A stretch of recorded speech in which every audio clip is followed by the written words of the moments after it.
in a faraway kingdom.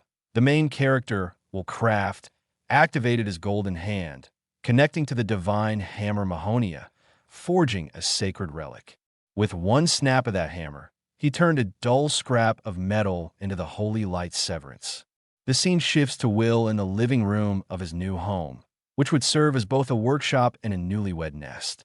As he worked, he received shocking news from his fiancée, Sareta. She said, "Will, I want to call off our engagement." Will was stunned. "What? But this engagement was arranged by my old man and your father. I'm supposed to take over my dad's smithy, and you're meant to inherit the Hassan Trading Company." Sareta replied, "I've already found another. My true love." A man emerged from behind her, caressing her neck and placing his hand on her stomach. "Hey there," he said, engaging in this act of romance. Will was terrified, shocked. "Skeething? Since when were you two?" The man, Skeething, interrupted. "When Sareka's father passed away and she was grieving, you chose to work over her." Sareta added, "He comforted me and supported me. Unlike you," Will protested. "I didn't have a choice. I was fighting to rebuild the Hassan Trading Company when it was about to go under." Skeething smirked. "That's not it. The reason the business turned around was because a major client came in around that time, completely by chance." Will thought, "You're calling it chance?" But Sareta cut him off. "No." Will hoped she understood, but she continued. "After my father died, I didn't give up. I kept fighting. That determination is what people recognized." Trembling with rage, Will said, "Even so, to do this now? We just finished building a new home and opening a new store."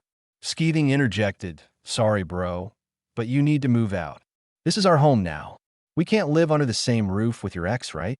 Will yelled, "Then why don't you two just live at Sareka's house? The Hassan Company building belongs to her, doesn't it?" Skeething replied, "I'm the new head of the household. My pride won't allow anything less." He placed his hand over Sareka's belly. "There's something else. She's carrying my child." Will rushed toward him. "You've got to be kidding me." Skeething said, "Don't yell. You'll scare her." Speechless, Will pushed Skeething away. "Damn it. Fine, take the house, take the store, do whatever you want." Sareta called out, "We'll wait." He paused. "What now?" she said. "We still need your weapons for the Hassan Trading Company. Please don't quit the store." Will was furious. Who the hell did she think she was? Skeething added, "It's fine. I'll take care of this smithy. We'll open the door. All of this has nothing to do with me anymore."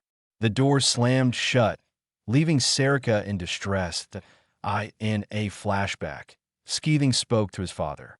"I can take over the store as well. You always favored Will. That guy is a once-in-a-millennia genius, a man blessed by the gods with the golden hand."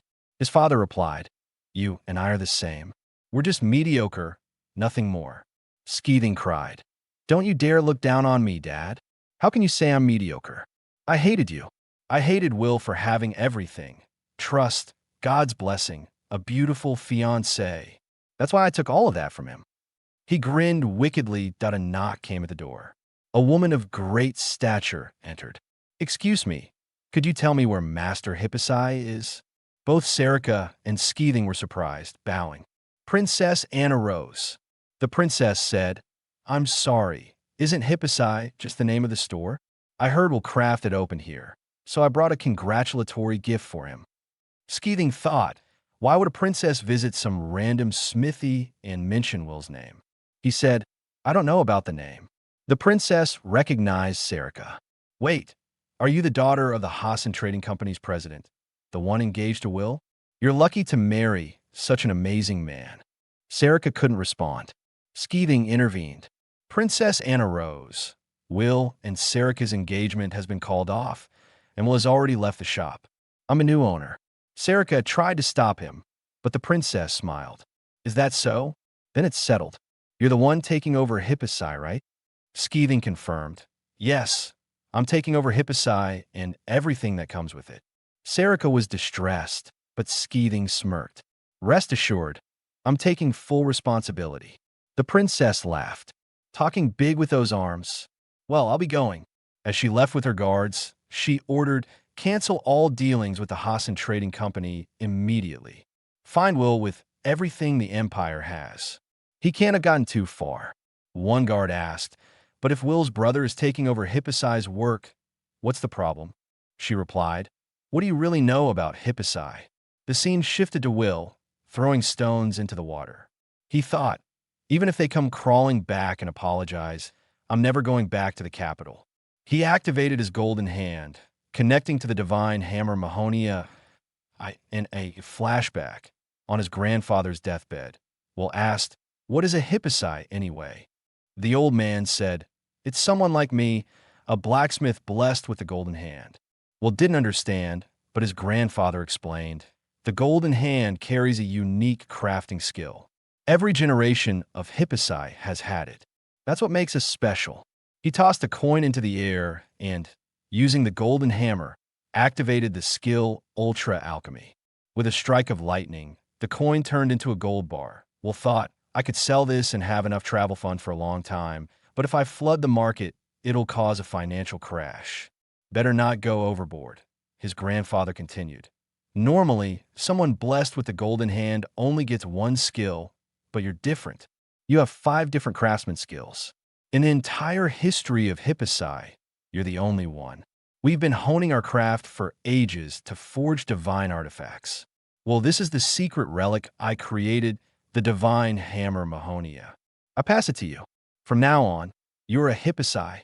Will inherited the shop name and the divine artifact from his grandfather, Guy Kanoji Craft. He maintained the city's barrier, crafted sacred relics for the hero's palace, and fulfilled important orders from the king. The scene returned to Princess Anna Rose, who said to her guards, the reason the world and this kingdom are still at peace today is because Hippocy was here.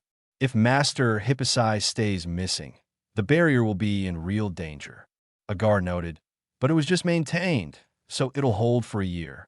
The princess replied, should we inform heroine Catherine?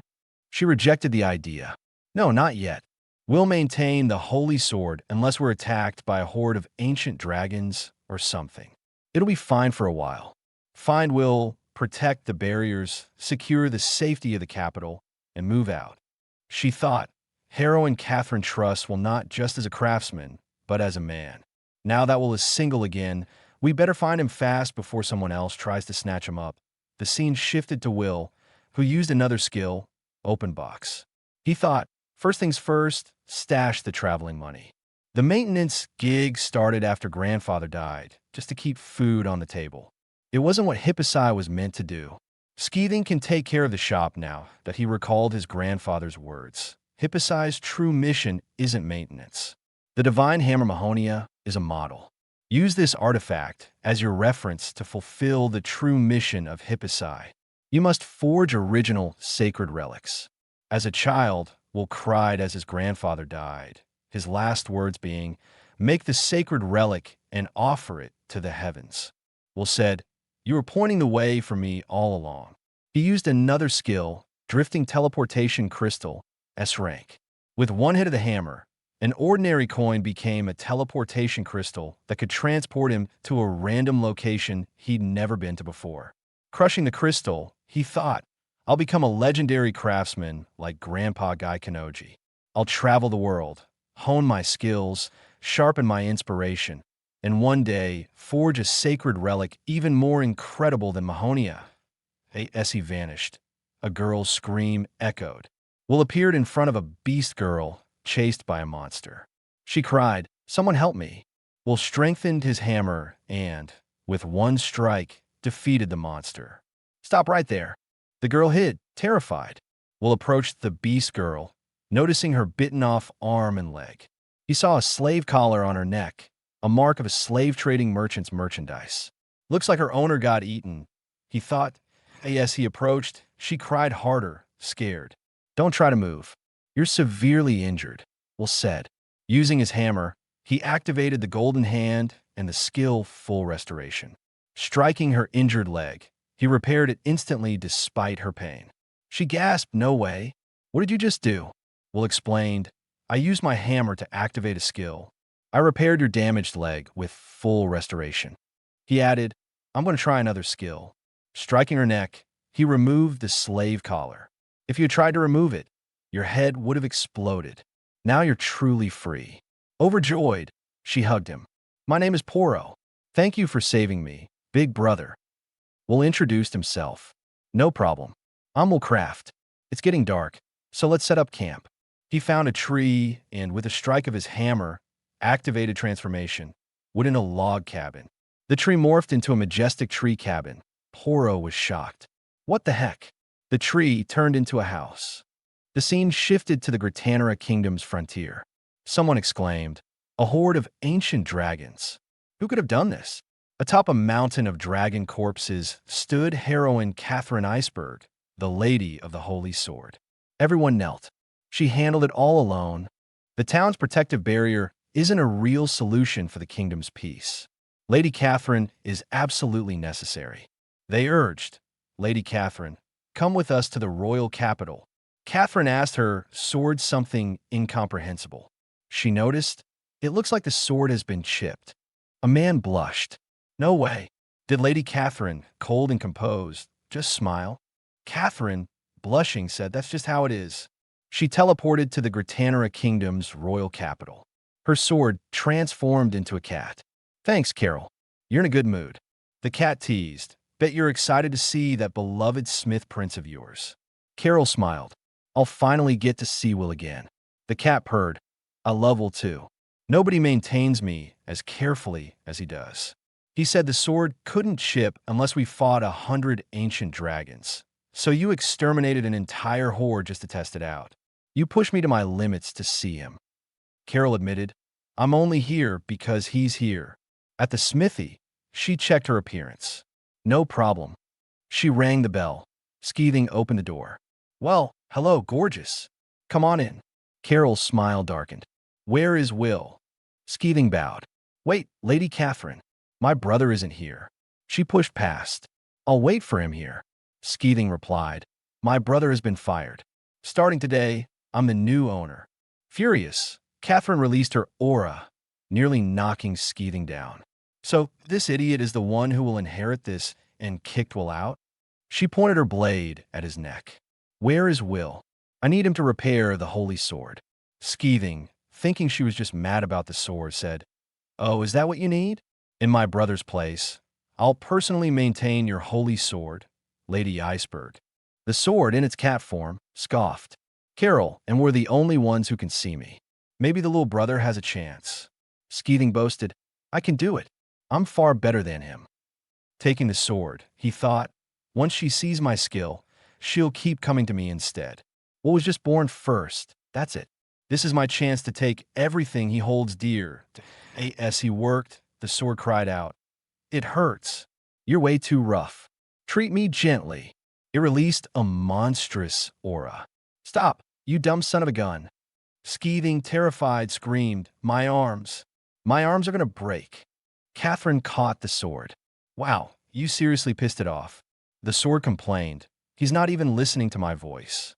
He's just fooling around, doing whatever he wants. Will understood that even tools have a heart. He always treated us with respect. Skeething protested. What nonsense. Swords can't get mad. The sword retorted. He's hopeless. This guy's total trash. Catherine declared. The holy sword possesses its own will. Master Will has always maintained it perfectly. I'll never return here. She gave Skeething a side eye. You and your brother Will are worlds apart. Skeething begged, wait. Sareta arrived, calling, Lady Catherine. Skeething pleaded, give me another chance. On his knees, he insisted, I'm better than my brother. Sareta snapped. What the hell happened here? Skeething explained, I pissed off Lady Catherine. She said she'd never return, but even if the heroine doesn't return, there are always more customers. Sareta was furious. You idiot. If Lady Catherine hates us, it's the same as being hated by the entire kingdom. We're done for. Skeething yelled, shut up. A messenger arrived. President Sareta, the royal family has canceled all their orders. What should we do? Sareta shouted. I know that already. Get the hell out. Then, realizing, she asked, wait, who canceled their orders? The scene shifted to the cabin Will built. Poro was taking a hot bath, eating delicious food, wearing comfortable clothes, and sleeping on a soft mattress. She thought, brother is like a magician. Will blushed. I guaranteed protection for this house. It's part of my abilities. Supreme alchemy lets me create food from ingredients. Poro exclaimed, "That's so incredible. You're too amazing, brother." Well, reflected, it feels good to see someone appreciate my work. Lately, I've been working myself to death. It's only natural for a smith to forge 9,999 grade A works a day. He recalled Sareka's words. Poro said, "I think Big Brother is a great person." Well thought, my grandfather was an extraordinary genius, creating one miraculous work after another. My father wasn't as skilled, but was always careful, doing things for others. They were geniuses, but I'm just ordinary. All they did was teach me some tricks. To Poro, he said, "I'm not some great person. I'm just a blacksmith. I do what I can to see people smile." As he spoke, Poro fell asleep. Will chuckled. "Come on, did you fall asleep on me?" Smiling, he thought, she must be exhausted. The next morning, Will yawned. "Good morning, Poro. Time to get up." He froze, seeing a long-legged, curvy, beautiful woman with cat ears. "Who the hell is this?" She yawned. "Good morning, Big Brother Will." Her clothes were too small for her transformed body. Will stammered, "Poro, haven't you changed just a bit?" She squeezed her chest. "Well, I think I've undergone an evolution." Outside the cabin, Poro said, "The clothes you made for me are super easy to move in." "Thank you so much." Will asked, "What exactly is evolution?" Poro explained, "When monsters absorb a certain amount of mana, they evolve into higher-tier species. Since beast folk like me have monster blood, we evolve too. The food you made last night had a ton of mana, so maybe that's why." Will called out, "Hey, are you just going to keep following me?" Poro asked, "Master Will, does it annoy you to have me around?" He replied, "No, of course not." She smiled. "I don't have anywhere else to go, so I'm glad. I want to follow you and serve by your side." Her cute appearance melted his heart. Poro leaned close, whispering, "We could also make a few kittens now." Will bolted. "I'm not ready to be a dad." Poro chased him. "Please wait, master." Running, Will bumped into someone. A girl said, "There should be a village ahead." They saw a sign, "Dead End." Will asked, "That's an ominous name for a village. Is this a lake? What happened?" Poro ran to some people. "I'll go ask them." A villager cried, "Dad, the village is underwater now." The village chief, Arthur, explained, "The village went down with a flood when a storm blew through the other day. There aren't any young people in our village either. To be honest, I'm not sure what to do. Even with young people, it would still be impossible." Will moved toward a densely covered forest, climbing a hill for a better view. Poro called, "Master Will, what's wrong?" He said, "I knew it. The mountains surrounding this village form a basin. That's why Dead End floods every time. Maybe I can do something." He reached for his hammer. Divine Hammer Mahonia transformed into large. Everyone was shocked as the hammer grew massive. Poro thought, "That's amazing." Will swung it down with force, creating a giant crater in the lake. Water splashed everywhere, overwhelming the onlookers. Will said, "Now for the finishing touch." He broke the barrier between the lake and the crater, letting water fill the new reservoir. Relieved, he said, "It all went well. This is how Will created a reservoir to prevent flooding." The village chief exclaimed, "The water just keeps coming." They returned to the village, which was destroyed with no hope left. Arthur fell to his knees. "Our village is gone." Will said, "Wooden houses are easily damaged by water, especially if they're old." He pulled out a black cube, creating shimmering, floating stones with one of his skills. Arthur wondered, what's going on? What is he about to do? Will activated his golden hand and struck with the hammer. Full restoration plus creation. The village was rebuilt with stone and brick upgrades. They're all fixed along with a few improvements. Arthur was overjoyed. "Our houses are back."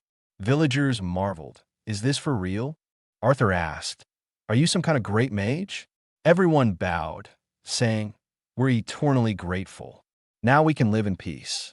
Will replied, "No need for that." Arthur insisted, "If we can't repay you, we'll feel guilty for the rest of our lives." Will asked, "Do you have any strange weapons or tools, maybe a shrine-like substance out of town?" They showed him a sword covered in enchantments. Well thought, this is a demonic sword. Arthur explained, long ago, a hero used this sword to slay an evil god and save the people, but he lost his mind.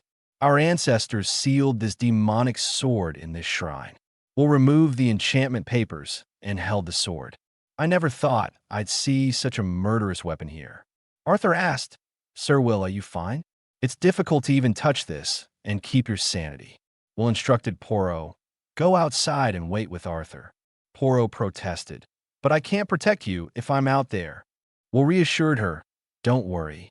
I'll finish this quickly. Arthur hesitated, but Sir Will, that's a very powerful sword. Will struck the sword with almighty destruction, level 1 decomposition. The sword began to unsheath. He thought, you've been neglected. I can see the bloodstains on your blade. It must have been painful to be sealed and covered in rust for so long. Arthur was confused. Who is Sir Will talking to? Will said, if you put yourself in the place of the sword, you can hear its voice. An oozing energy emanated from the sword, distressing Poro and Arthur. Poro tried to approach, but Arthur stopped her. Don't get too close. Will was engulfed by the sword's energy. The holder of the sword is cursed to lose their sanity. What a wicked sword. A spirit emerged, about to consume him. Will thought, what in the hell is this? Arthur explained to Poro, this demonic sword has a spirit sealed in it. Some people can see the spirits of swords. Will said, tools are meant to be used by everyone. The curse means the sword can only be wielded by certain people. That's the true curse. Arthur urged, release the sword now. Poro yelled, Master. Will continued, a sword that drives people insane? No one paid attention to you. You were sealed and shunned for so long. It must have been painful. The sword's spirit cried, trembling, please, oh please. Will said, I want tools to make people smile, and I want those tools happy to be used. You could be too. I won't leave you alone. Using his golden hand, he activated another skill, and the curse vanished instantly. Poro, Arthur, and the spirit were stunned. Will declared, I'm a blacksmith. My job is to repair tools. He pulled out his hammer. I'll complete you. Your name will be Yuzora. With a strike, using almighty refinement, the spirit screamed as if freed. A massive energy burst from the sealed room, knocking down Poro and Arthur. The scene shifted to the kingdom of Gratanera, where Catherine was with her sword spirit cat, Cory. She sighed, I can't find him. Well, where are you? Cory noticed something. There's a new presence. Another holy sword has emerged out of nowhere. The forging of the sword was complete, and the evil spirit within it gently calmed. Will Craft, the main character, engraved something on the sword's handle. The blade rotated and transformed into a magnificent Cortana-type sword. The spirit was reborn as a beautiful maiden, adorned in ethereal, otherworldly garments. She spoke, It's a pleasure to meet you, Master Blacksmith. Now, I suppose I should call you Creator. Will asked, does it still hurt? She replied, no. I'm the spirit of the Holy Sword of Darkness, Yuzora. I thank you for granting me my name. Will was surprised. What? You're a holy sword? Yuzora explained. It seems I have been reborn from a demonic sword into a holy sword. You are my honored laborer, Creator. Poro and Arthur, witnessing this, were stunned. Arthur exclaimed, this is unbelievable. Poro thought, she's so beautiful. Yuzora turned to Poro. You can perceive me as well. We'll toss the blade to Poro. Take her. Poro was terrified. Me? I thought only heroes could use holy swords. She was astonished as she performed a series of deft moves, slashing, spinning, backhand, forward, and finally sheathing the blade. She thought, the sword naturally guides all my movements. Will said, you gave me the inspiration this morning. Poro was confused. Did I really? Will nodded. It's true. I fed the holy sword mana, which made it evolve. Yuzora's spirit added, it's amazing to think a weapon can evolve. You are truly impressive. Will shared, my grandfather once told me that in the Far East, blacksmiths engrave their names onto the blades they forge. When granting your name, I infuse the power of the golden hand. Holy swords are bestowed on the world when an apostle of God descends. Arthur gasped, this is incredible, Sir Will. You are the first human to ever create a holy sword. Will reflected. Grandfather Guy Kanoji always regretted that he was unable to forge a holy sword. So, I'm the first. Poro noticed his expression. What's wrong, master? You created a holy sword, a divine relic. Shouldn't you be happy? Will replied. All I did was finish what someone else had already started. I didn't forge this with my own hands. He called to Yuzora. Beyond that, I'm just glad you're happy. Yuzora smiled. Creator, Will declared, someday I will forge a divine relic from scratch, one worthy of my own standards. As lightning rattled in the distance, someone observed from afar. Carol, with her sword spirit cat, Cory. Cory gasped, it can't be. The new holy sword hasn't descended from the heavens. It was born in this world. A human created a holy sword. Carol, surprised, laughed. Cory, confused, asked, why are you laughing? Carol, blushing, said, don't you get it, Cory? It was Will who created it. The world will recognize Will's skill. Then she realized, this is bad. Cory asked, how so? Carol explained, find a location of the new holy sword instantly. Meanwhile, Will had set off on a journey. In a carriage, he read, Dead End is on the edge of the kingdom's border. We should head to the Empire of Madoka. Closing the ledger, he said, anywhere's fine, as long as it's not here. Poro, driving the carriage, was thrilled to be with Will. As they left, Will thought, it was all thanks to the villagers who gave us this help. I couldn't even refuse them. He said to Poro, I entrusted the holy sword of darkness to you. Poro asked, you really want me to use it? Will smiled. It sure suits you best. Take care of Yuzora and use her to make people smile. Yuzora's sword spirit, sitting atop the carriage, said, the wind feels great. I feel alive out here. As thanks, I'll teach Poro swordsmanship. Poro asked, will I be able to use swordsmanship? A sudden gust of wind threw the carriage off track. Poro exclaimed, what's with this wind? It's above us. A massive green dragon appeared, its menacing eyes fixed on them. Will said, is that a green dragon? As it flapped its wings, preparing to attack, he thought, the scales of a green dragon make perfect materials for armor. Yuzora noticed his thoughts. It seems my creator only sees monsters as living materials. Leave it to me. This will be good training for Poro. Poro gulped. What? Actual combat. Will added, I also want to see Yuzora's skills. Yuzora guided Poro forward as the dragon attacked. Poro closed her eyes, slashing at the dragon's neck. Excited, Will watched as she landed a hit, but Poro thought the wound wasn't deep enough to cut its throat. The dragon gathered energy in its stomach, bloating up. Poro asked, Yuzora, what do I do? Yuzora replied, look ahead. If you place your trust in the sword will entrust itself to your heart. Open your eyes and listen to your heart. Even in the grip of darkness and despair, you must seize the glimmer of hope. Poro faced the dragon, seeing it clearly. It's all right. I'll be by your side. As the dragon spewed fire, Poro's attack sliced its neck smoothly, like butter. This was the power of a holy sword. Poro landed, opening her eyes. Master Will, I did it. Will praised. Good work, Poro. Yuzora critiqued. You couldn't even use 1% of my power and failed to slay it in one hit. Poro, dejected, said, that's right. Even with Yuzora's skills, I'm just a novice at swordsmanship. Will patted her head. That wasn't half bad for your first time, right, Yuzora? Yuzora agreed proudly, and Poro beamed. In the forest, Cory said to Carol, there's no reason to rush. Carol warned, a single holy sword is so powerful it can bring a nation to its knees. What do you think would happen if all the countries knew of Will's existence? Cory understood.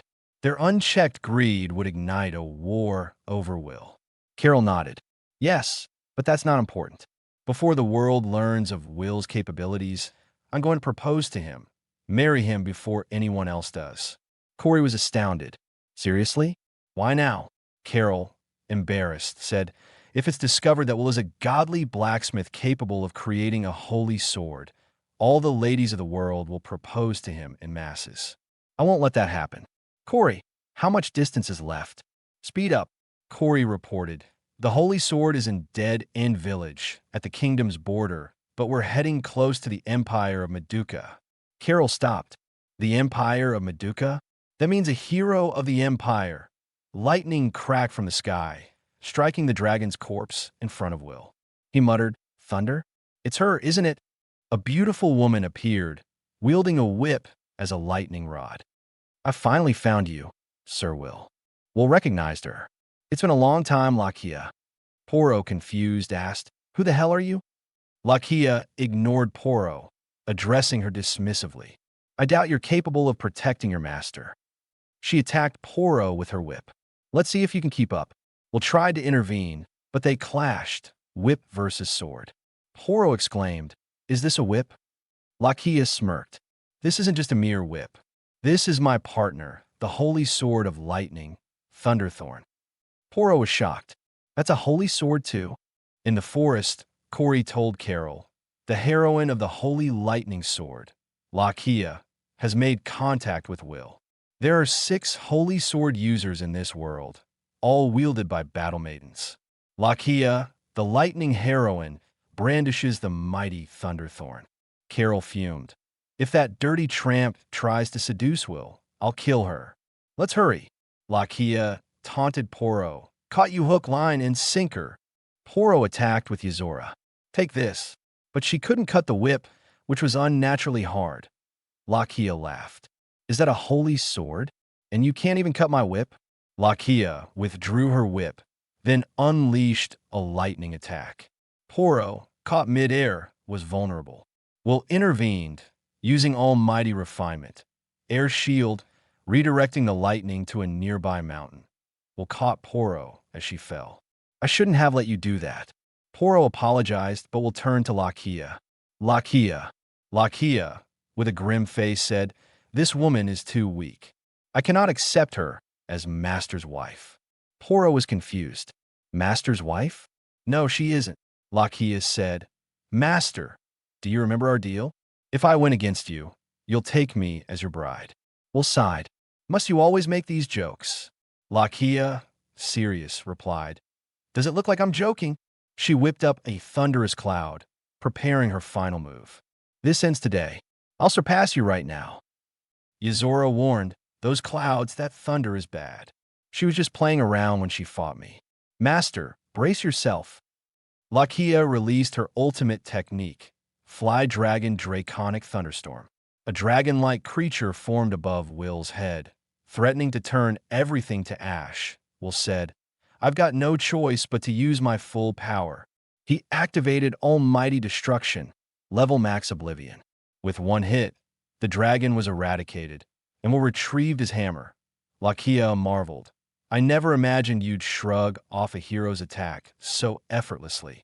As always, you're truly impressive, Master." Poro asked, "Master Will, could this person be?" Will explained, "Lakia, the heroine of lightning and possessor of the evil eye." Poro questioned, "The evil eye?" Will recounted, "When she was a child, she fell victim to a disaster and was cursed with the eye of the god of death. Any living thing seen through her, I would perish. Despite all attempts, nothing could help her. The Empire sentenced her to death as the bearer of both the Holy Sword and the Evil Eye. They searched for someone to lift the curse, and that's when they found me. I couldn't remove the Evil Eye. It was beyond my capabilities, but I sealed it with a magic sealing device." Lakia said, "That's why I'm here. I can't live like this anymore. I've been locked in a dungeon for too long. The man who saved my life is my only salvation. But I don't want to be just another sheltered lady. That's why I love you, Master Will. I want to be strong enough to defeat you. When the Holy Sword was created, I knew only you could have done it, so I ran to find you." Will stepped forward. "Lakia, remove the seal on your eye." She was confused. "What?" Poro protested. "Master Will, you'll die." Yuzora added, "What will you do, Creator?" Will asked, "Lakia, do you trust me with your life?" She replied, "Of course I do. My life is yours. It always has been since that day." She removed the eye cover, revealing the evil eye. Will said, "All right, I'll do it." He saw a W-shaped flaw in the curse. Using his legendary hammer, he declared, "Now I will destroy it." With almighty refinement, he struck, and the flaw vanished at Lakia's I was different. She cried, "Master, you're alive." Will confirmed, "Yeah, I'm here, Lakia." She exclaimed, "My eye, it's been restored." Poro and Yuzora marveled. The evil eye is now a divine relic. Will explained, Yuzora was originally a demonic sword, and Lakia's I was a cursed object. I applied the same principle. The curse was within its structure. I dismantled it and reconstructed the missing part, so the eye was reborn. Lakia ran to Will, embracing him. "Master, my love, hit me with another ultimate technique." Will, overwhelmed, said, "This is too much." Her tears fell on his face. "You really broke the curse." Will smiled. "You've gotten stronger." Lakia, elated, said, "You're admitting it? I'm so happy. Marry me now." Will declined. "That's a no, darn it." In the kingdom of Gritanera, Will's blasphemous brother, Skeething, used a seal on his sword, empowering it. It was the same seal as the one on Lakia's evil eye. Skeething said to a hooded man, "Incredible. If I press this seal, I can fake all the tools I want." "Thank you, sir." The hooded man replied, "Use it well, the cursed false seal." The scene shifted back to Will. Lakia, licking her lips, said, "If I can beat you, I'll take you as my master. With this new right eye, even you can't resist loving me." She activated her Eye of Divinity, attempting to stop time. Will was unaffected, but Poro was frozen. Lakia yelled, "Why does it only work on her?" Will explained, "Of course it wouldn't work on me. I made it. The original creator didn't want to be killed by their own eye, so I made myself immune. It's a safety mechanism." Poro exclaimed, "That's incredible. Master is a god." Lakia, stroking her hair, sighed, "That was my chance." In the carriage, Lakia said, "It may not be the marriage announcement I intended, but I wish to inform Her Majesty that you restored my eye." Will asked, "How is Her Majesty?" Lakia replied, "You'll see for yourself." At the imperial capital, Will marveled, "Every time I see this barrier stretching over the city, it's breathtaking." Poro asked, "You can see the barrier?" Will confirmed, "It covers the entire city." Yuzora added, "That's the protector of the city. The fact that you can see it suggests your skill as a blacksmith has increased." Will beamed, "I finally improved. I've done maintenance on them before, but it's my first time seeing one." In the imperial palace, Queen Artemius sat on her throne. Lakia announced, "I have returned, Your Majesty." The queen called, "Is that you, Lakia?" Poro was confused. Lakia explained, "The empire favors the powerful, regardless of gender. Her Majesty Artemius led her own army to protect the country during a catastrophe." Artemius said, "It's been a long time, Will." Will replied, "It feels like a lifetime, Your Majesty." Artemius coughed heavily. "Thank you for coming to Lakia's aid twice, no less." Trembling, she added, "I apologize. I'm not in the best condition right now." Her attendant said, "Your Majesty," Poro asked, "Is Her Majesty ill?" Lakia explained, "The damage to her lungs runs deep. The cough never ceases. Even with the Empire's best medical technology, her lungs cannot be repaired." Artemius said, "I don't have much time left in this life." Will protested, "No, you're strong. I'm sure you'll recover." She shook her head. "It's on my hands. My body is broken. The doctors say I don't have much time left." Will insisted, "Please, let me heal your broken body." Artemius was shocked. "All the doctors told me not even saints could fix my condition. As a blacksmith, you should understand there's a difference between people and objects." Will countered, "I can mend wounds and flaws, but diseases are beyond my abilities. However, instead of treating the disease, let me repair your sick and broken body." "You said it was broken, right?" Lakia said, "Master is truly remarkable, almost divine. It's worth a try." Artemius agreed, "All right, since you helped Lakia, I'll believe in you." Will activated his golden hand and struck with full restoration. Artemius's body was engulfed in flames. Then a radiant ball of energy enveloped her. Lakia thought, "Such a bright light." Poro marveled. 7 colors combined beautifully. A guard burst in. "Your Imperial Majesty, there's an emergency." Seeing the scene, he drew his sword. What have you done to Her Majesty? Lakia intervened. General Eridak, these are our guests. Her Majesty is undergoing treatment. What is it? He reported. The barrier device is broken. Demonic insects are heading for the imperial capital. Lakia was shocked. What? Will overheard and stepped onto the balcony, witnessing a disaster. Giant monstrous insects were devouring everything. People fled as soldiers guided them to the palace. Lakia thought, this is a nightmare. She prepared to fight. General, evacuate the citizens. I'll crush these bugs myself. Eridak stopped her. You can't. The demonic insects are attacking through the barrier. Lakia demanded. Then fix the damn barrier. Eridak said. The engineers managing the barrier aren't in the Empire right now. Will declared. I guess I'll have to fix it. Eridak tried to stop him. What are you doing? Will activated his golden hand, its power throwing Eridak back. Will noticed a magical circle on the barrier, similar to the one on Lakia's evil eye and the false seal his brother used. Jumping into the fray, surrounded by insects, he used almighty refinement. With one hit, the insects were obliterated. The crowd watched in awe. Eridak was speechless. Will landed among the people. The lights are intense, but the bugs should be gone. Eridak stammered. The insects disappeared. Will explained, I've upgraded the barrier. It's now self-sufficient and will disintegrate monsters on contact. Although the layers are repaired, the damage seems to come from inside. Eridak scoffed. Don't spout lies. No one can see the barrier. Will countered, the barrier naturally degrades, but this incident suggests sabotage from outside. General, you're sweating a lot. That seems strange. Eridak grew nervous. Do you suspect me? I haven't even said who the saboteur is yet. Heavy steps approached. A battle-ready figure appeared. Queen Artemius in her peak form, the battle maiden who defeated all enemies. The crowd gasped. Eridak stammered. That crown. Where's Her Majesty? She declared, Don't you understand? I am the Empress of the Empire, Artemius. Lakia, Poro, and Will were shocked. Will asked, Your Majesty, what happened to your body? Artemius explained, Will repaired my body. This must be the effect.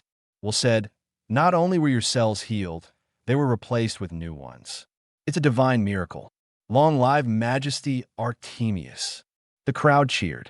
Artemius ordered, Arrest the general. Lock him in the dungeon. Eridak shouted, Damn you, I'm taking you all with me. 7 powers, glory to you. He revealed dynamite strapped to his body. Lakia and Poro called him a lunatic. Artemius charged, kicking him into the air. Those who dare harm this empire shall find no mercy from its empress. Eridak died in a lone explosion, without dignity. The crowd chanted, Long live your majesty. Artemius, blushing, said to Will, How can I ever repay this kindness? Will replied, Seeing your majesty's smile is enough reward. Poro and Lakia whispered, Empress Artemius is popular, but she has yet to find a husband. That means she's our rival, Poro. We must face her together. Will thought, 7 powers? What did he mean by that? The scene shifted to the Grittanera royal capital at the Hassan Trading Company. Sareta, Will's ex-fiancée, thought, Damn it, I can't take it anymore. As soon as the royal family cut us off, the nobles followed. If we lose one more major client, a knock came. Sareta yelled, Who the hell is it? Can't you see I'm busy? Come back later. The S-rank guild master entered. Sareta apologized. Why is the guild master here? I apologize for my behavior. Please forgive my insolence. The guild master said, I'm grateful for the magnificent sword I purchased the other day.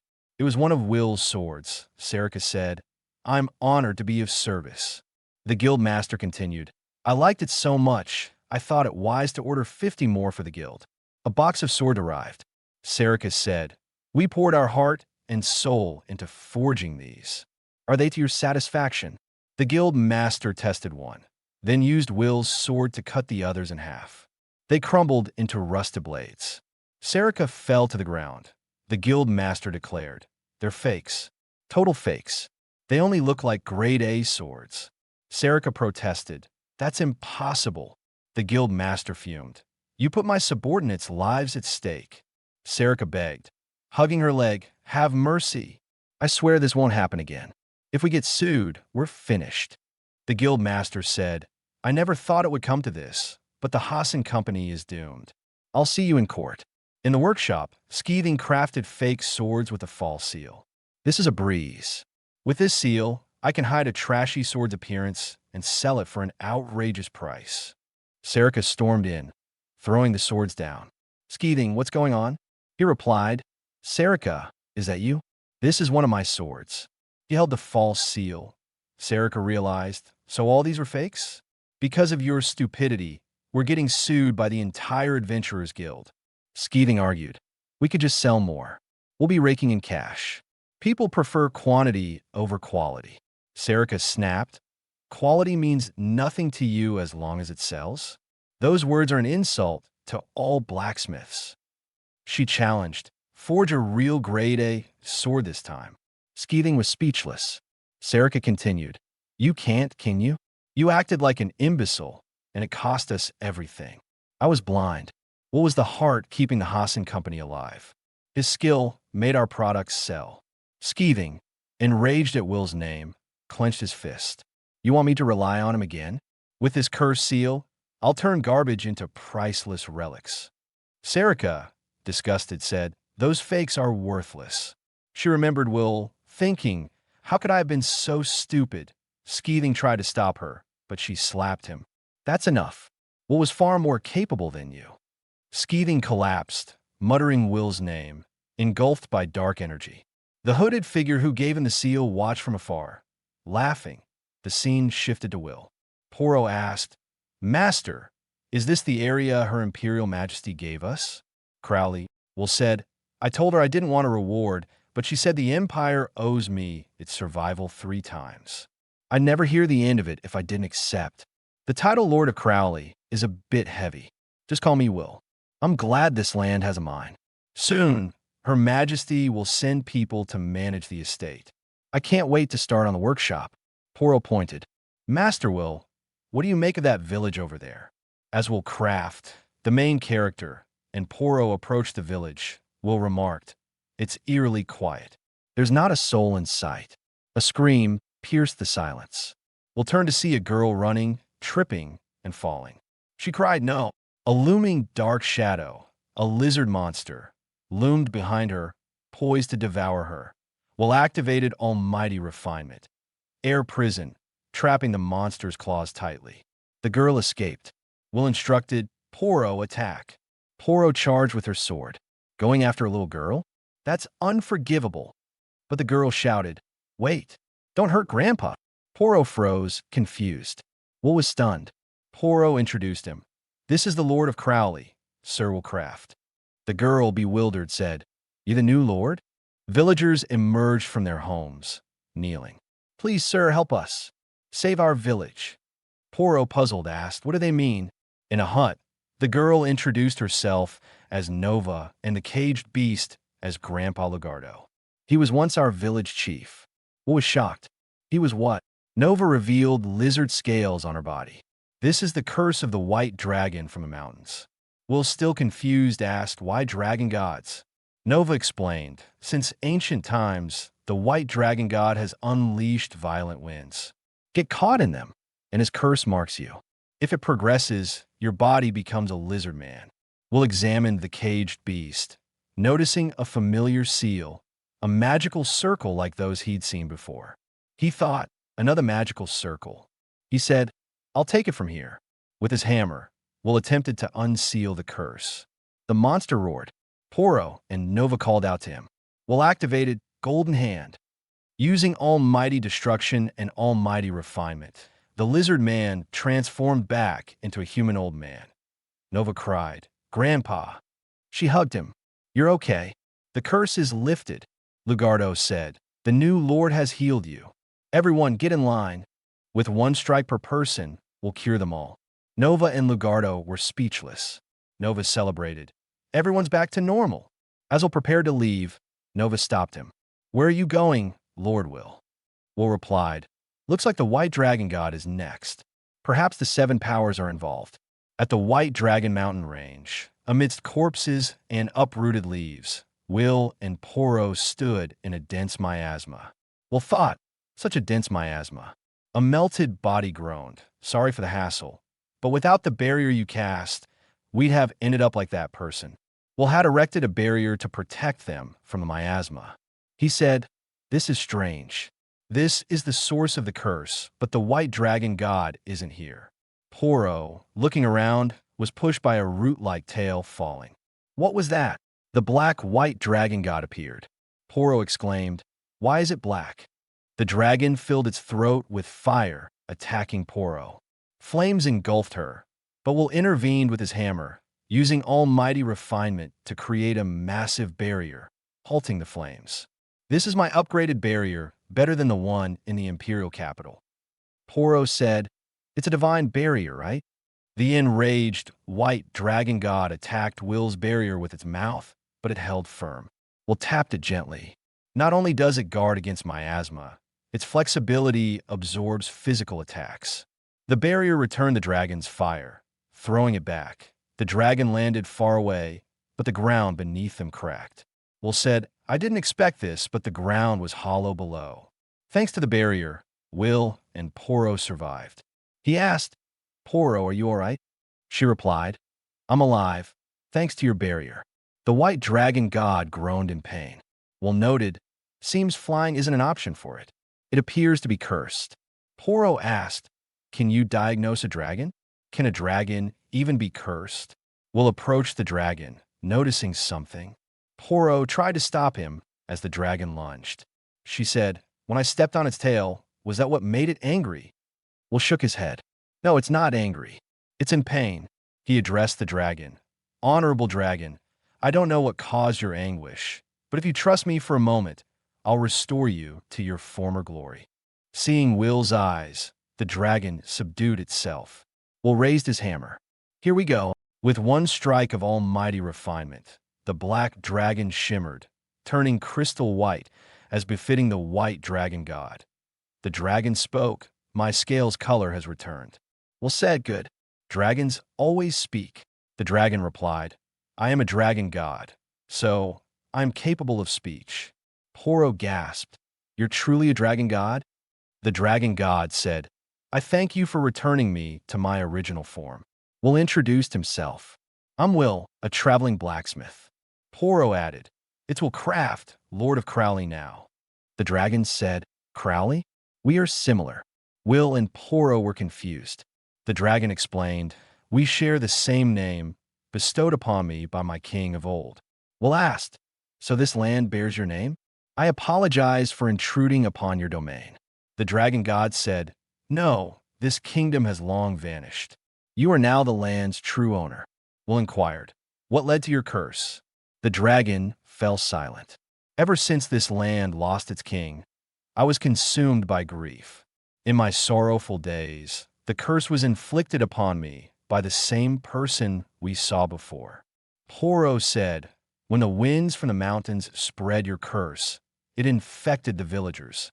The dragon god asked, "Have I been a burden to you people?" Will reassured, "You're not at fault." Examining the dragon, he found the same curse mark. He explained, "It's a magical circle with an illusion technique. Most can't see it, but I can. It makes malicious thoughts rage out of control and prohibits the target from leaving." Poro couldn't see it, but Will said, "The one who cursed you is likely the seventh power." The dragon roared, "Seventh power! I'll tear you apart." It tried to destroy the circle, but it remained intact. Will said, "Time for a makeover." Using almighty destruction and almighty refinement, he shattered the circle. The area transformed into a lavish castle. Poro cheered, "Amazing. You rebuilt this castle and destroyed the circle." Will said, "Now you can come and go freely." He noticed a lady, Lady Crowley, the white dragon god in human form. She exclaimed, "This is unbelievable. You made the castle a sanctuary." Will asked, "That's why you're surprised?" She explained, "Upon descending from the heavens, a god loses much power. Within my sanctuary, I can wield 100% of my power and polymorph." This castle you've rebuilt has become my celestial domain. Will said, I built a sanctuary, and this is your domain now? Lady Crowley examined his hand. That's the mark of the sun, an extremely rare sigil granting the power of the golden hand, the proof of one who grabs the sun. Only a few have been bestowed this honor since the world's creation. Horo whispered, the white dragon god has a lot of knowledge. Lady Crowley said, I had a similar sigil on my territory once. Will exclaimed, seriously? He saw a giant circle confirming, you're right. It's a perfect match. She said, this was the late king's favorite place, but no matter what I try, nothing happens. Will suggested, perhaps there's a trick to it. His hand and the sigil resonated, surprising Poro and Lady Crowley. Will thought, resonating with my sigil? Am I being pulled in?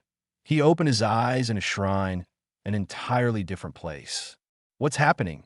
Lady Crowley's voice echoed. Are you all right, Will? Will replied, Lady Crowley, I can hear you in my mind.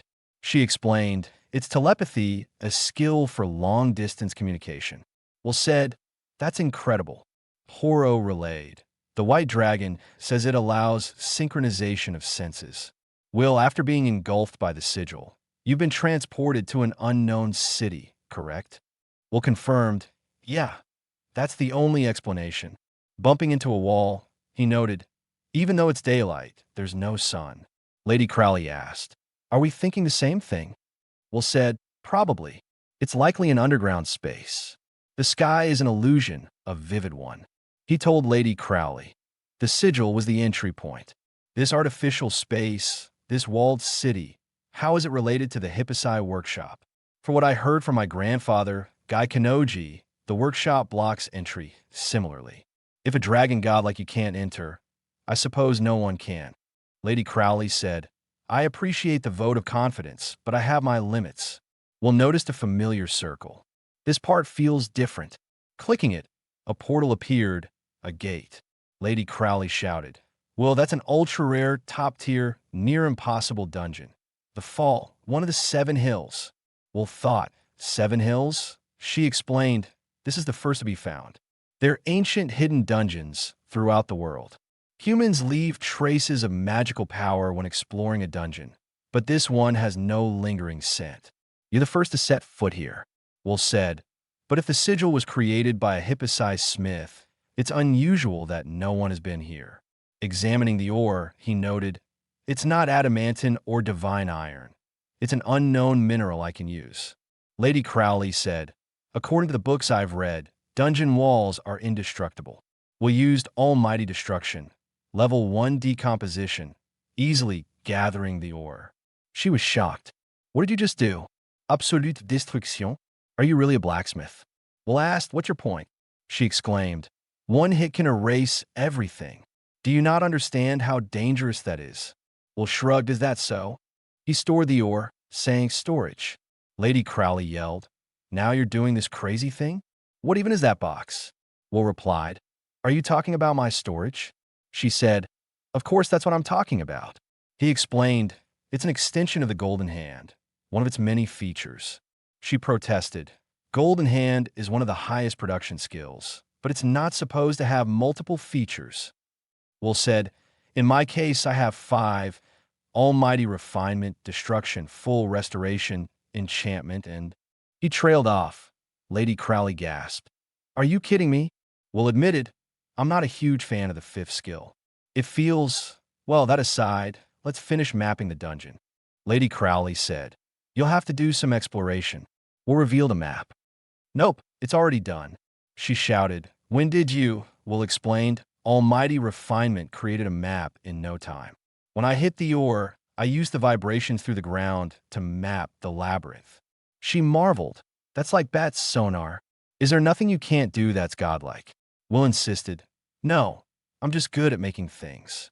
I'm a blacksmith. After some time, Will returned through the portal. I'm back. Poro rushed to him, hugging him. Master, you had me so worried. Will, surprised, said, but it hasn't even been an hour. Lady Crowley corrected, no, you've been gone for 10 days. Time passes differently in the dungeon. Will was shocked. 10 days?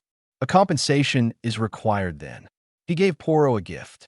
Sorry for making you worry, Poro. Poro exclaimed. Hey, can you hear me? She realized. With this, I can talk to you from anywhere, even a dungeon, right? Thank you, Master. That's telepathy, right? Lady Crowley said. Well, you gave me the idea. I used the ore from the dungeon walls to make this telepathic hair ornament. She added. In other words, you created an indestructible communication device. Hiding her face, she sighed. I should give up trying to make sense of things. Well said. Lady Crowley, I have a request. Back at the village, the old chief, Lugardo, coughed heavily. Nova worried. Grandpa, take a break. You're pushing yourself too hard. Lugardo refused. I want to repair the village as soon as possible. Nova said, that's my job. Someone arrived. Nova asked, who is it? The white dragon god landed, carrying Will and Poro. Will announced, hey Nova, we brought the white dragon. Nova Ponikid. The white dragon god is here? Why? Isn't it cursed? Villagers ran in fear. The white dragon god, disappointed, said, it seems I'm better off not here. Will intervened, hold on. Poro gathered the crowd. The curse was lifted by Lord Will. I saw it. Nova asked, the curse is lifted? Is that true? Will declared, from now on, no curse will plague these lands again. The white dragon god was a victim too. She's here to apologize. The white dragon god nodded. Will pluck the scale from her. If you provide some material, it should be enough. Will announced, this is Lady Crowley's scale.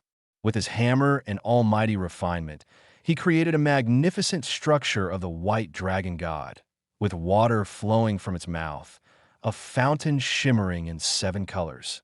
Nova exclaimed, what is this? Lugardo felt stronger. Oh, I feel much stronger. Nova said, it's very soothing. The white dragon god was confused. Will telepathically said, Lady Crowley's scales possess natural healing power. I thought a fountain would let people enjoy it forever. Your scales are a hit. Will announced, everyone, this is the healing power of the white dragon god. Upon drinking it, any illness or wound will be healed. This is her apology. Please accept it. The villagers bowed. Thank you, almighty dragon god. The white dragon god thanked Will. An owl landed on his shoulder, a message owl from the Empire. The message read, please return to the imperial capital immediately. Lady Catherine Iceberg, the hero of the Holy Ice Sword, has been injured fighting an unknown monster. 4 hours earlier, in the city of Carter, a monster attacked. Catherine Iceberg fought fiercely. On my way, I must see Sir Will. The tentacle monster was formidable, resembling one seen before. Her sword spirit cat, Cory, warned, Carol, this thing is different. We won't defeat it without that. Catherine rose into the sky, drawing a circle with her sword, casting a spell. A dark glint shone in her eyes. Twin moon attack, crescent icebreak. A planet-like structure crashed into the monster, impaling it. Cory declared, freeze under the full moon's chill, shatter beneath the crescent moon's weight. The monster survived, striking Catherine in the abdomen. She fell to her knees, spitting blood. We need to use it again. Cory, disappointed, prepared to attack alone. Carol, serving at your side has been my greatest joy. Catherine tried to stop her, but Cory transformed into her true form, unleashing absolute zero. Catherine awoke on a bed, with Will beside her. Carol, it's all right now. Take it easy. You need to rest. Catherine burst into tears, crying, Cory. At the town hall, where the white dragon god rested, Catherine sobbed for Cory. Will thought, she's in shock. The holy eye sword was like family to her. Poro asked, Master, is it possible to repair the holy ice sword? Will explained, Hippocai was entrusted with maintaining the holy ice sword. Holy swords are like humans. If their physical form breaks, they die. Maintaining their form is crucial. If they shatter, that's it. Poro was disheartened. Catherine, holding a fragment, said, I couldn't even say goodbye properly. I am sorry. She showed Will a piece. Is this Cory's core? Will clarified. It's the source of the sword's holy power, embedded in the hilt, serving as its heart. Catherine, I might be able to fix her. Catherine, overjoyed, said, If you make a mistake, it'll be like taking her life with my own hands. Handing him the core, she said, a world without her isn't worth living. Will thought of his grandfather. Even grandfather could only do basic repairs on holy swords. This one doesn't have its body. Can I create a new one from scratch? Catherine prayed. Corey, please come back. Will, focused, activated his golden hand. A shimmering light enveloped him. He thought, the core is the blueprint. What do I need? How should I proceed? The 5 production skills of our predecessors must be connected, creating a new skill. He declared, relic reforging, and struck the core. The scene shifted to the monster, where Lakia and an army faced the frozen beast. Lakia thought, the ice heroine sealed this monster at the risk of her life. What is this thing? The ice shattered and the monster attacked. Lakia ordered, fire. The monster redirected, hitting a soldier. The soldier cried, Lady Lakia, this monster, defeated by the ice heroine, has grown stronger. Lakia said, my lightning will take care of it. Using lightning cobra, she stunned the monster, engulfing it in lightning. Fry, you damn octopus. The lightning affected anyone touching the tentacles. Lakia yelled, don't touch them. They'll drain your life force. The ice cracked, and the monster's body emerged. The ice is shattering. Hold fast. Lakia prepared. Leave the rest to me. I'll use the sword art. A general warned. The holy sword technique will shorten your lifespan and the swords. Lakia stopped him. The army retreated to the imperial capital. She apologized to her sword, Kaminari. It's going to be rough. Kaminari replied, I don't mind. My decision was made long ago. It's been fun, though you weren't the refined lady I had in mind. Lakia thanked her. The monster broke free. Using her divine time, gaze lock, she froze the monster's tentacles. Jumping, she summoned a lightning cloud. Sword art release. Her body was engulfed in lightning, enduring immense pain. Sword art, storm serpent Jamung Grand. A massive serpent devoured the monster, leaving a crater. Lakia, in the sky, saw the monster's head intact. Exhausted, she and Kaminari were nearly gone. The monster caught her as she fell. Holding Kaminari's core, she whispered, sorry, Kaminari, it's over. Will's hammer appeared. Lakia opened her eyes to find her whip intact. Will stood behind her, his barrier stopping the monster's attack. He said, what is a weapon? For the user, it protects, but can also be part of them. An emotional scene unfolded between Catherine and Corey. Will, furious, said, breaking something so valuable and causing pain. Is it fun? You made me angry. The monster attacked with tentacles. Lakia warned, Master, it's dangerous. A slash will cut you to pieces. Will's blade sliced a tentacle in half. Lakia gasped, Master, this is amazing. You upgraded Thunderthorn after repairing it. Poro and the white dragon god arrived, fighting the monster.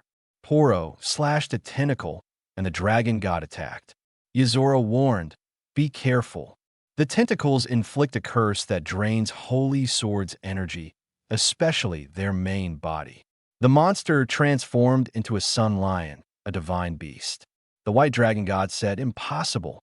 The sun lion attacked with all its tentacles. Will shouted, get down. He used his hammer on himself. Almighty refinement. Self-body enchantment. Everyone yelled his name. The sun lion struck, but Will dodged. You blind or just slow? I'm over here. Poro cheered. Master Will is so fast. The sun lion attacked again. Will destroyed its claws with one hammer strike. Almighty refinement allows me to refine any structure, including my body, for a short time. The crowd cheered. As expected of Master, the white dragon god warned, wait. She explained, this lion is in the same condition I was, cursed with malice, lashing out in pain. Will, hearing this, said, I see. That disgusting will on its forehead is the source. The sun lion writhed in agony. Will noted, it's rooted to its brain. If I remove it forcefully, Lakia realized it's like my right eye. Will saw the familiar symbol, thinking, such a twisted design. The monster, mindless, attacked indiscriminately. Will said, looks like you need repair. transforming his hammer to large. He used almighty refinement and almighty destruction, cracking the seal and freeing the sun lion. The dragon god called out, "It's alive." At Will's fields, the sun lion rested. Will said, "You should rest. I destroyed the curse." The lioness spoke, "I am alive." Will thought, "A lioness? I thought you were male. I need to pay attention." He said, "I'm glad you're all right." The lioness said, "Child of man, I am grateful for your mercy in freeing me from madness." Will replied, "No problem." She added, "I'm truly thankful. Someday, fate will bring us together again." Lakia groaned, "Why does this keep happening? I have to compete with a lion now." Will chuckled, "She's livelier than I expected." A tentacle emerged, trying to engulf Will. "Don't screw with me," it yelled, revealing its true form. "Why is that lion hag alive after shattering my cursed jewel?" Will said, "Finally, you're done hiding. Your main body was underground, spying through the night's eye, right? What the hell is this thing?" The creature retorted, "How are you familiar with my ways?" Will replied, "I don't know your ways. I just read the structure of a garbage tier item. It's as if it was toying with life. I'll fix that worthless structure of yours." The creature laughed. "Fix me? I was created by the seven powers, the greatest cursed object, Mogami. My glorious path is to obliterate sacred relics. Don't interfere," Will declared. "Before that, I'll purge you." The monster attacked. Poro and others shouted, "Master, we'll back you up." Will warned, "No. If you touch its tentacles, you'll be consumed." He used almighty refinement, steel spear forest. Spears pierced the tentacles from below. Will thought, "Did it pass through?" The monster taunted, "You fool, you're wasting time. Gods cannot be harmed by mere human creations, only objects touched by divinity." Will activated his golden hand, barrier intact. So, in reverse, gods can be damaged by sacred relics. He raised his hammer. Connect. Through the divine hammer Mahonia, a giant holy sword emerged. The creature screamed, "A holy sword? How do you have a holy sword?" Will said, "The real sacred relic is my hammer. I created this holy sword. Only sacred relics can attack gods.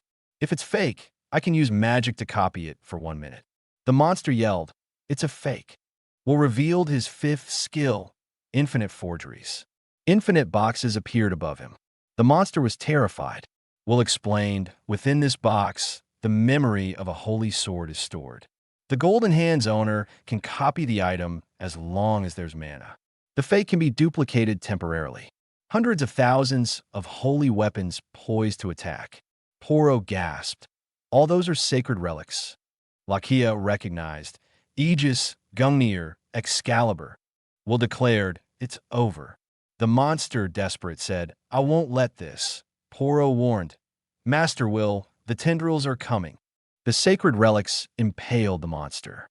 It gasped, "You created them underground?" Will said, "They flicker into existence and fade instantly." "I'm sorry." The blades annihilated the monster, mincing it into pieces. Its final words were, "The seven powers will be your doom, Hipposai."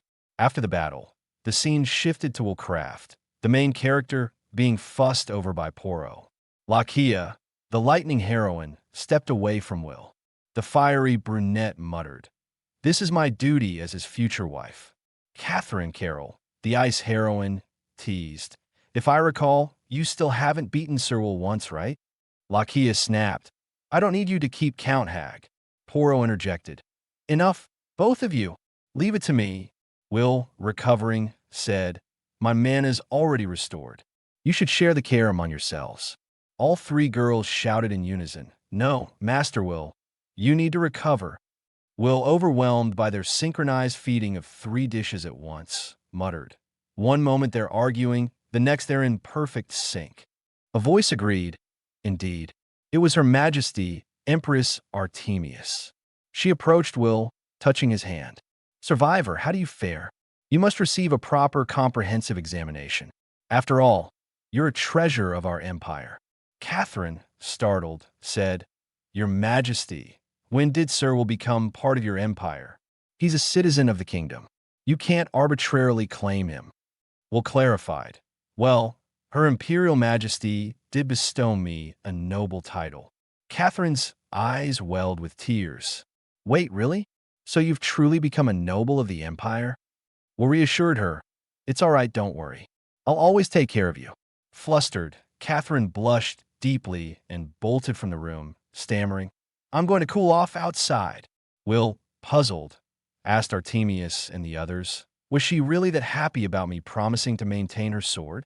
Artemius replied, Will, I simply can't send you off after you saved our empire from an unprecedented disaster. You're one of our most revered heroes. Will protested. Calling me a hero feels like an exaggeration. Lakia added, If anything, it doesn't do you justice. Had you not arrived, the empire would have been doomed. That monster's strength was beyond anything we've faced. Both she and Artemius bowed sincerely. We are truly grateful. Will Modest said, I didn't do anything special. Defeating the monster was pure luck. My abilities were just a good counter to it. The sacred relic is strong. I'll just swing around, you know. The girls exchanged glances and laughed. Poro said, Master Will, you really are quite unusual, aren't you? Meanwhile, in a different scene, Sareta, Will's ex-fiancée, was shoved to the ground by someone from the Comet Imperium. She banged on their door, pleading, I have no one else to rely on. I beg you, come to the Hassan Company. The woman showed her a newspaper labeling the Hassan Company as a doomed, bankrupt, and fake enterprise. A business built on lies deserves to rot. Leave at once. Sareta, on her knees, cried, Wait. There's no smithy left to forge, no customers left to buy. There's nothing more I can do. Rising, she thought with tears in her eyes, I'll just have to go ask him.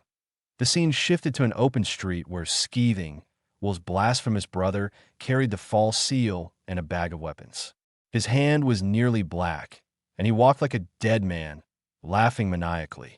Plenty of customers here. He set up shop, calling out, Step right up. Take a good look. These items are so great, they're worth dying for. Magicians and warriors gathered. Shall we take a look? Oh, today's your lucky day. Skeething boasted. Behold the masterpieces I've created.